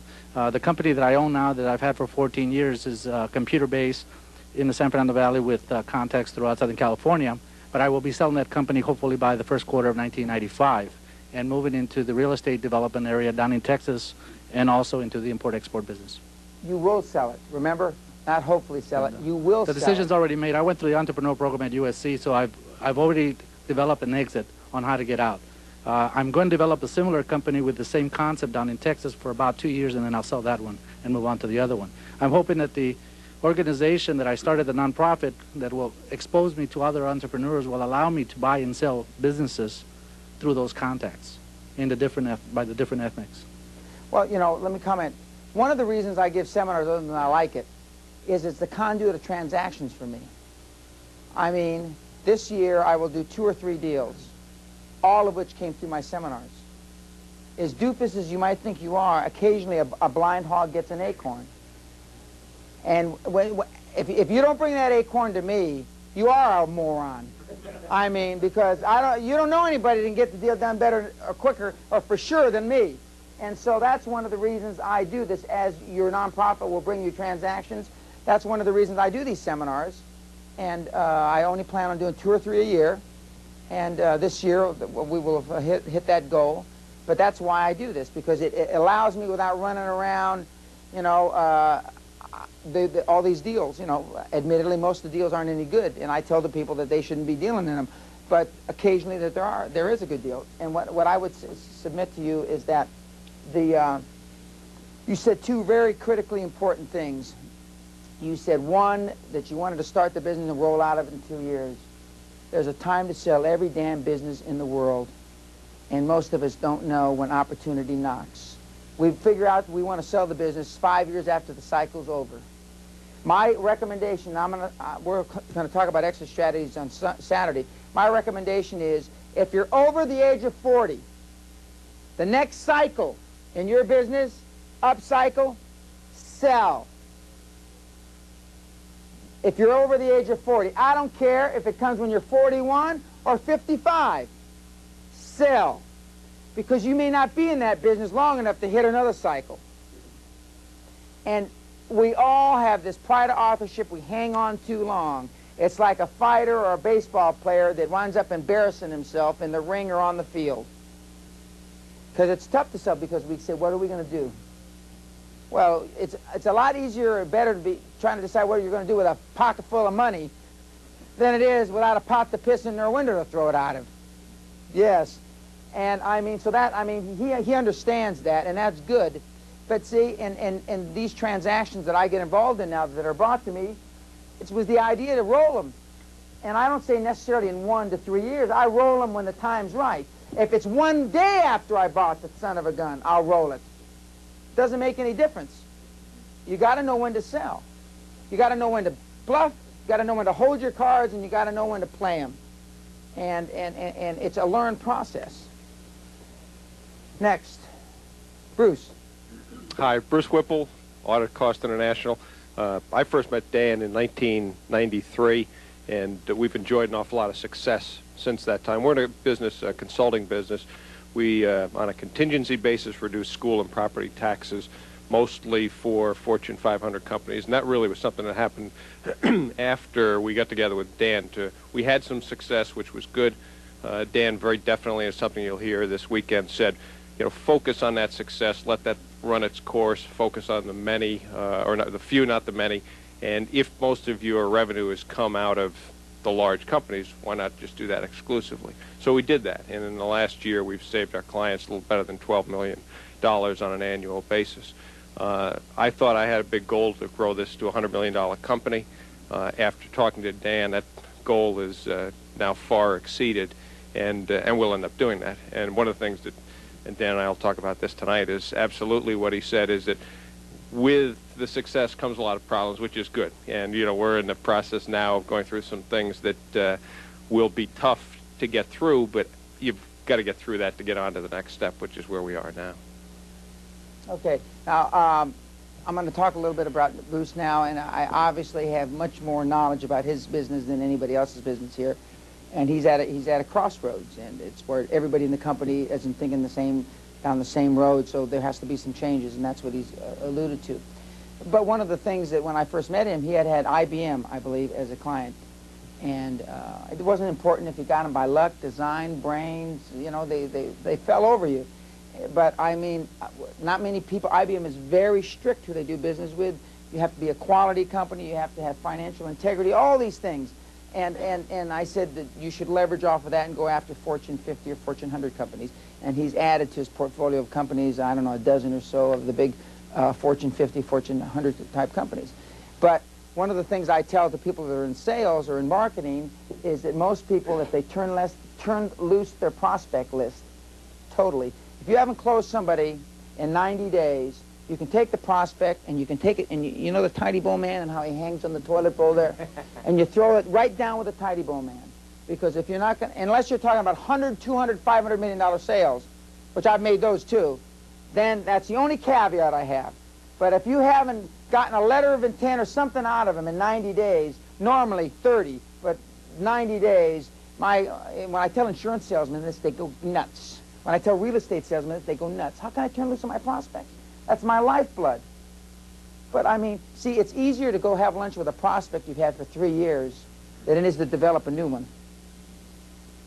I mean, a new one requires a cold call. And you're butt puckering up when the guy, you know, may say no. And so, but I mean, you got to kiss a lot of frogs. You got to make a lot of calls. You got to see a lot of people. In my particular case, I don't necessarily make all the calls. Somebody makes them for me, but I still see a lot of people. And I've been out, I used to have an administrative assistant who hopefully is going to come here on Saturday. He's a young 23-year-old man that saw me at the same seminar we met a year and a half ago, and he came up to me and he said, could I come to work for you for a year for free? I said, get away, kid, you bother me. And then, but he was persistent, so we had lunch, and then he was geographically close to where I lived, and so, make a long story short, he worked for me for 11 months and 2 weeks for free, and he expanded his knowledge tremendously, and then he went off and he started his own business, and he hopefully will be here Saturday, but we'd attend all these meetings. He said, why are you talking to these morons? I said, you got to talk to a lot of morons before you find somebody that's worth talking to. You got to kiss a lot of frogs, and you got to put your lips on their pussy backs with the lumps and the war, you know. You got to kiss a lot of frogs. Now, a lot of you connote that to kiss a lot of ass, and you're too much a man or too much a woman to kiss ass. Well, if I can kiss ass, ladies and gentlemen, there's not a swinging dick in this room. Excuse me, ladies. There's not a swinging dick in this room that shouldn't kiss ass. If Dan Penny can kiss ass with my money, you sure as hell can kiss ass. So, I mean, I kiss a lot of frogs. I talk to a lot of people. You know, my kids even come in and listen. When I had originally the Magnificent Seven, these Harvard doofuses come to my house, and one of my sons came in and listened. You know, after the kids left, they're a young man between roughly 26 and 31 or something like that. And my oldest son, Dan Jr., says, why are you wasting time with these guys? These guys don't know anything. In fact, I used to tell the Harvard kids, I'll put my former administrative assistant, who's 33, who hasn't finished Pepperdine University yet, and my oldest son, who's not quite 13, and they will eat your collective 7 guys' lunch with all your Harvard MBAs and law degrees. And I still believe that. And because they haven't got the experience. Now they're smarter. I mean, all of the 7, they're not all 7. One of them's here, and then there's a group of 4 that have split off. But it's about kissing frogs. I need to meet with 26-year-old kids like I need AIDS.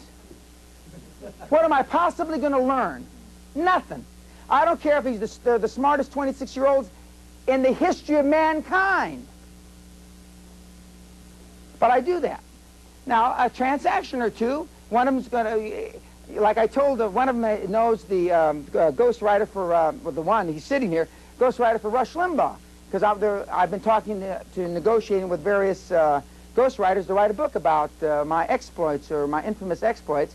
And if I hadn't kissed this lumpy frog, and he's got a lot of warts, he's getting ready to talk too. He's got pus-ridden warts all over him. I mean, I wouldn't have, without a lot of hard work, be able to be exposed to Rush Limbaugh's ghostwriter, who I want to meet. So, but if I can get out there, kiss a lot of, pardon? And there's a hint of surprise in your voice. Yes, a hint of surprise. And if I'm kissing frogs, there's no reason why every man and woman in this room. Jerry Orman looks at more deals at the back of the room. Jerry, is it all right if I tell him how old you are? Aren't you about 75 now? Okay, 75 years old. He probably looks at more deals other than me than anybody in this room. He lives up in Bel Air around the corner from Conrad Hilton, and I mean, he's rich. I mean, and he's looking at deals all the time. I mean, if he can do it, I mean, there's no reason why anybody in this room shouldn't be looking at opportunities all the time. And that's the difference between high-performance people and everybody else. They look at opportunities all the time. Okay. Bruce, would you go? You know, you're more comfortable with a microphone than most, so tell them who you are, where you're from. With all humility. It's on. Thanks. I'm a 27-year-old Harvard doofus. And one of the Magnificent Seven, which became kind of the terrible threesome and all the way down the line. We met Dan several weeks ago, where he brought us in unbeknown to us and sat us down in our living room, his living room. It's not ours yet. Yeah, I wouldn't go to your living room. Yeah.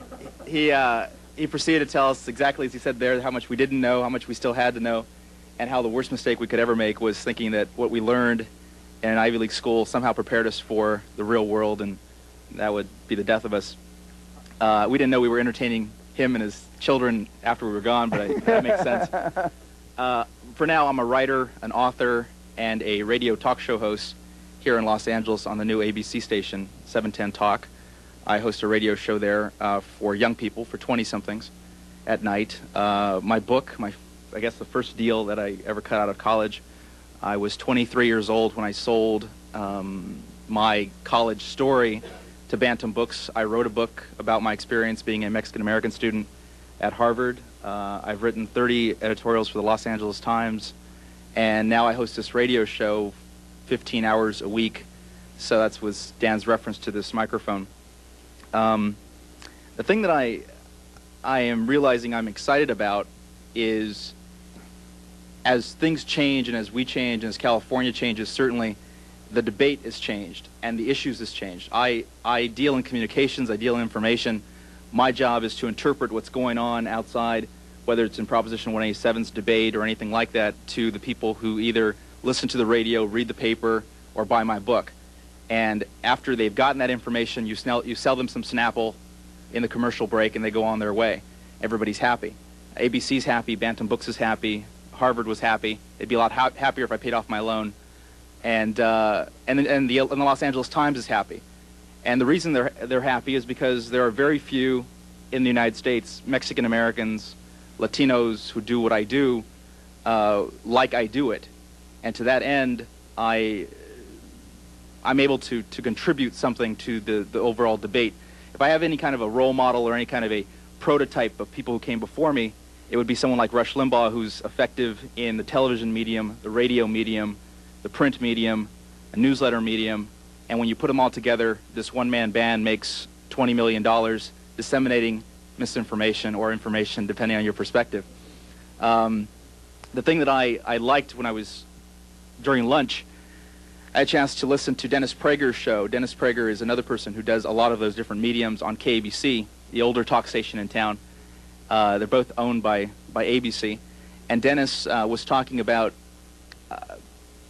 Proposition 187 in Mexico or something. And Dennis is a very intelligent guy who, again, this one-man band, makes about $2 or $3 million a year spinning all these different plates at the end of sticks. But he got it wrong. Dennis was today on the radio at one point dead wrong about some facet of the immigration debate. And I'm half Dennis's age, but I know in my heart and in my head that he's wrong. And tonight on my show, I'll say that he's wrong. And what I find unique about that as a 27-year-old is that as smart as Prager is and as much money as Prager makes, there's something I bring to the table by virtue of who I am and the experiences I've had up to this point. So it's reaffirming. The best call I got this week, we were doing a show on homework, or maybe it was last week, and just to tell you that I'm constantly learning, constantly challenged, we were doing a show on homework, and there was a kid who was 12 years old who called our show. It just blew my mind that a 12-year-old would first be listening to talk radio, and second would call a talk radio show. Okay? This kid's scary. This kid is probably horribly screwed up given the fact that he's listening to talk radio at 12. But he's sitting there at his computer in his email, who knows what, and he's going to comment on this thing. His name was Max, and Max haunts me to a certain degree because I am dying to know what makes Max tick. Max isn't even part of my generation. He's so young. If I'm a 20-something, he's the generation that comes after me. So I'm going to spend now the next year or so as I develop more book projects and TV shows and radio shows trying to get a fix on Max and all of Max's friends so that I can be that much ahead of the curve, because it doesn't do me any good to know what my colleagues are thinking as 20-somethings. That was challenging to a point. I really want to figure out what makes Max tick. And that's it. Max says he does a lot of homework, and he had, I guess we were talking about a proposal up in Half Moon Bay to get rid of homework, and that whole debate, it had started. And Max's perspective was that, you know, he's doing his homework, and he's obedient, he's a good kid, but he wished the teachers were more efficient in terms of streamlining the homework. Because they've always given, as long as they've been teachers who give students busy work, just to keep them busy. The difference is that Max is 12 years old, and Max knows better than I knew when I was 12 what busy work is. When I was 12, I just did it. I didn't know if it was busy work or important work or whatever. Like my kid, don't do it. I mean, see? Yeah.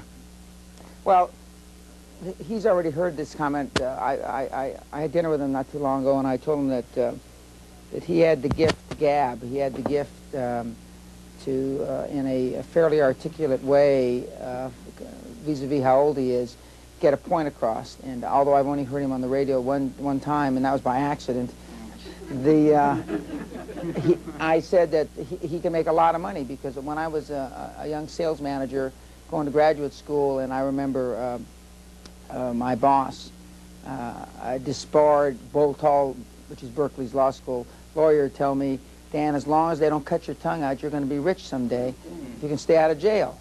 I mean, and this young man, notwithstanding his Harvard education, is had a lot of success for his age. And but I told him that to not be lose focus on what he does well, and he should continue. I don't know how good his book is. He gave it to me. I just thumbed through it. I can read 6,000 words a minute when I want to, which isn't very often, but I read his book in about 7 or 8 minutes.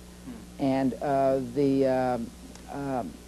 and I'm not 20-something anymore, and I don't consider myself a minority, so even though my name's Pena, so a lot of what he had to write I couldn't relate to.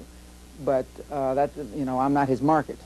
But so I've told him how to stay focused, and in the media that he can flap his lips. And to the extent that he can develop his writing skills, that's fine. He may already have them. I'm not the greatest judge of that. But because people like Rush have, you know, has developed I don't know if a corner on the market is right, but I mean, he's got a niche, and it goes to prove there are a lot of people that you wouldn't have thought before the Rush Limbaugh era thought like Rush. He's got a following that you wouldn't believe. And although I'm at that end of the continuum myself, I don't listen to Rush that often on the radio or TV. And I've told him basically to develop that niche and stay to the knitting, his knitting, and stay to what he knows and understands, and he'll make a lot of money. He'll make a lot of money. Next, sir. My name is Brian Lowe. I'm from Los Angeles. I'm a medical doctor. I specialize in rehabilitation.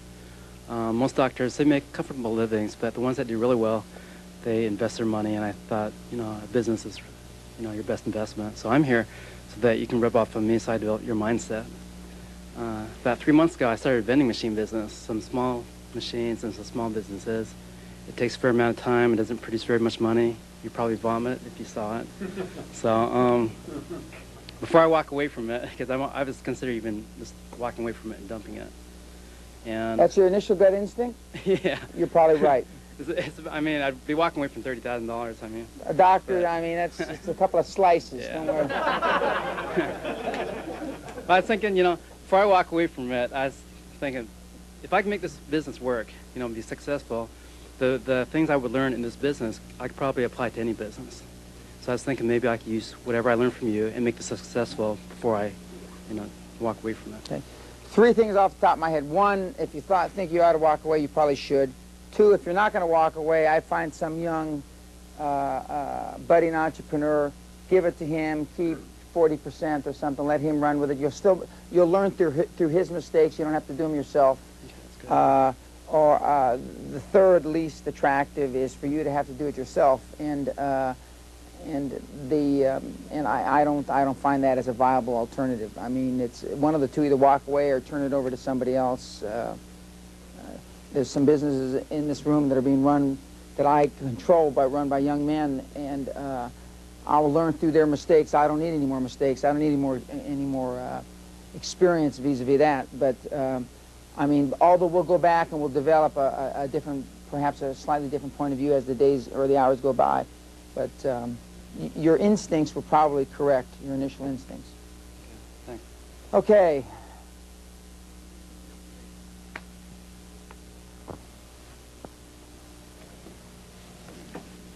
My name is Craig Hoffman, and I live in Rolling Hills, down the street from Dan, where I guess the air is a little thin. Dan and I became, I don't know what to say friends yet, but we've known each other, 8 or more years. We met through our wives. And I guess I'm one of Dan's friends who he doesn't give a damn about unless he wants to earn some money on the golf course. And if he could putt, he would have probably been able to accomplish that. I'm president and owner of a Southern California regional restaurant chain. I have 12 restaurants and do about $30 million a year in sales. And Dan is always busting my butt when we're playing golf, telling me I should do something with my measly little company. So I thought with your measly little life. In my measly little life. So anyway, I've come here to learn the wisdom from Dan. I get back to the business dream a little bit. My dream is to start a new restaurant venture, take it public, and develop it nationwide into a chain doing $250 million. And that's my goal. Craig and I have known each other a number of years, and he's been to my home in Scotland, and his better half isn't here this afternoon, Mary, and I do continue to bust his jaw about, his business and how he could run a much larger organization. He's a hands-on manager. He's a micro guy, and hopefully, at the end of this process, not hopefully, he will have the knowledge to be a macro guy. And because in the industry, as far as I can tell, there are not many people that run restaurants more efficiently than he does. So, and he's right. If I could putt better, that's why I put a putting green in. I built my own golf center in the backyard so I can become a better putter. But Michael. Hello, my name is Michael Wan. I live in San Marino, California, and I own a marketing firm which is related with the communication, telecommunication related products. And my dream is build Asian-owned telecommunication company in this country. The next step will be take it to the public, like what Mr. Dan Pena said. So I'm here for learning how to jump to the public company and use my background, which is the all Asian community. We have a few million people here, and I think I can make it this one. I hope I can learn something from him here today. Thank you. Michael and I have worked together. I've worked with him on this Asian telecommunication company, and we're still continuing to pursue it. His forte is on the marketing end of the telecommunication, both through telemarketing and direct sales. And this is the first opportunity he's had to come and listen to me, although we've dealt for several months, and we've come very close to putting a couple of deals together, which is important aspect or important thought. Everything I touch, everything I do doesn't come to fruition. It doesn't come to fruition because I didn't try to make sure it did come to fruition, but high-performance people realize that to hit a home run, to hit a grand slam, you got to be up at the plate. Not only do you have to be up at the plate, you can't watch them throwing, aspirins by, fastballs. You got to swing at the plate. Now, I've swung at the telecommunication plate 2 or 3 times in the last year, and I've struck out, all 3 times. And I've come very close to acquiring controlling interests of a couple telecommunication companies, one in San Diego, but for whatever reason, either the FCC or they were so far into bankruptcy, or which normally is because when you come in to look at a business, they tell you all the puff. By the time you get down to the shit and find out you can't save it, you've spent 6 months and, in my case, a couple $100,000, And so, but you keep on looking. You keep on kissing those frogs, It's like the guy, I've got a friend of mine in New York. I saw him stand on 55th and, I can't remember the cross street now, and he asked about 50, 60 women if they'd go to sleep with him. About 20 of them slapped him. Some of them said obscenities. But finally one said yes. I was there. I saw it with my own eyes. Now this guy is the preeminent frog kisser of New York City. His name is Walter Levine. I'm going to say it, Walter. And he's recovering from bone marrow cancer. And after his wife hears this, if she does, she'll probably hope that he doesn't recover. But I mean, I saw it with my own eyes. I'd always heard that if you did that, well, I'm a believer now. And no, it wasn't. And so you've got to continue. We've continued to look at telecommunication deals, and I don't like all the money I've spent on due diligence and all these other things, investigating. But I mean, I feel that there's 2 industries that are in chaos right now. One is telecommunications and one is healthcare.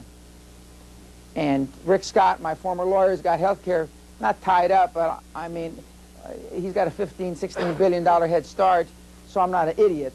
And I mean, he's at least as smart as me. We did a lot of deals together, so I'd rather go into telecommunication where you got more, I shouldn't say more, where you got people like the vice president flapping his lips about, the superhighway and all this, I mean, and you've got, the government saying that the baby bells and the large telecommunication companies can't own this and can't do that.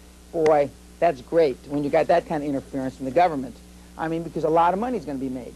That's why he went into the health care, because he thought that that was in chaos.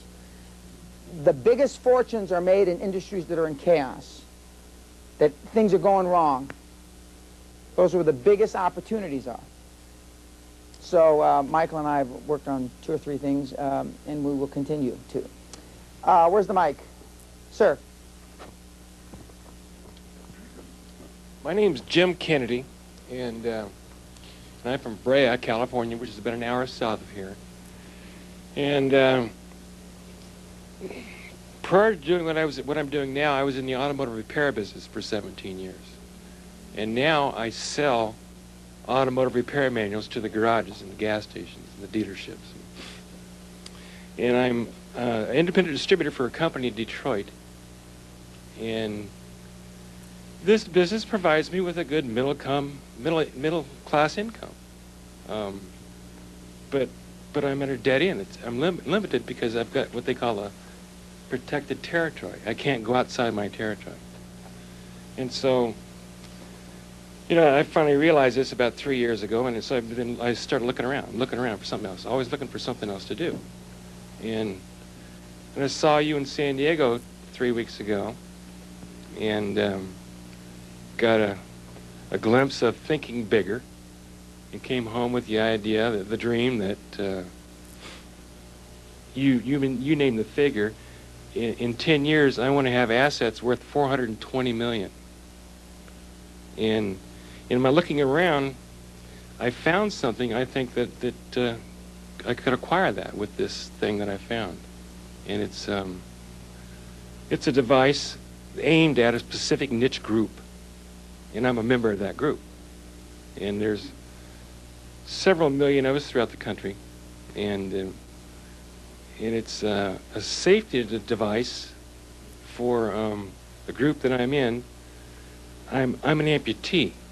I lost my leg when I was 18 below the knee, and so this is a safety device for amputees of my type, and it's something that I think could make me wealthy. And so I've contacted this company. I found the device. I was on a cruise in the Caribbean, and I went and saw this thing. And when I came home, I looked around. I found a device almost exactly the same. And I contacted the manufacturer, and they said that I'm not a distributor of theirs, that I have to contact one of their distributors. So I did, locally here. And so they said they're going to set up a discount structure for me so I can buy this and market it. And that's where I'm at right now. Well, two things. One, people that, have it like, I don't like to use the word disability, disadvantaged, normally can get passionate about something that directly affects them. I have a very dear friend that I went to school with, and she was in a skiing accident, and she had basically this much of her cut off up to the hip in her leg. And to make a long story short, she became a CPA, and she is involved in a lot of very passionate businesses that have to do with amputees. And number two, you have 2 or 3 million or 1 or 2 million people that could benefit from this, and they're going to listen to somebody that suffers or has the same affliction or disadvantage as they do. So that's a lock. I mean, vis-a-vis what you want to do. Now, as far as the marketing and you've got to go through the distributor, somehow you have to overcome that. Either go directly to the president of the company, find somebody that knows the president of the company, find somebody that can relate that story, that you're going to be more effective because you have the same disadvantages that you're selling to. Go line up 5 or 6 sales or distribution centers for them, and then come to the president. Hey, listen, the reason why you ought to listen to me is because I've already got this, and this lined up. And I mean, irrespective of what his general manager, sales manager, marketing director, anybody else, lawyer tells him, I mean, this guy's got a bunch of business for us, but maybe I better pay attention to him, what he's got to say. And but that's a niche that, because of where you are and who you are, since you're 18, would be much more easily penetrated than starting from something else. But you're right.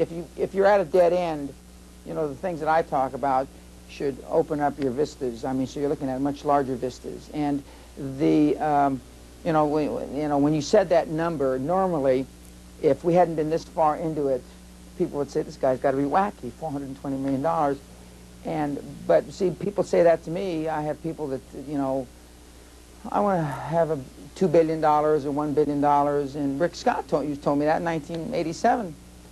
And probably Rick set his goals too low.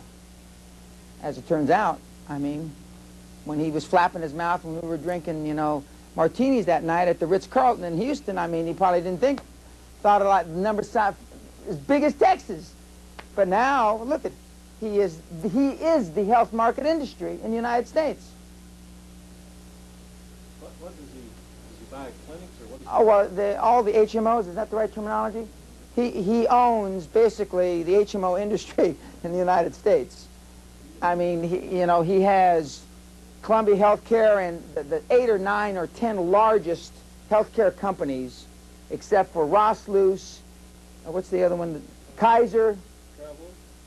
I don't know if he bought that one or not, but I mean, there's 5 or 6 other ones left. But I mean, he is now the biggest in the country.